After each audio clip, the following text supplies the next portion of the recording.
In this video, I'm going to show you how to download Twitter videos on your iPhone. So first thing we need to do is just head over to the Twitter application, and then from here, select the video that you want to download. Next to the video, you'll see a download icon. Click on this. And from here, select copy link. Once you've copied the link of the video that you want to download, head over to an internet browser and from a search engine, type in download Twitter video and hit enter. Now, the website I like to use is this top one, sstwitter.com.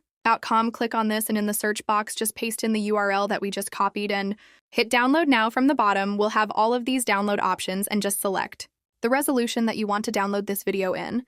I'm just going to select 1280 by 720. Once the video is finished downloading, you can head over to your downloads folder in the bottom left-hand side and select downloads. From here, you can see the video that we just downloaded, and you can open it up and play it and it's as simple as that, guys. That's how you download Twitter videos on your iPhone. If you did find this video helpful, then let me know in the comments, and I'll see you in the next one.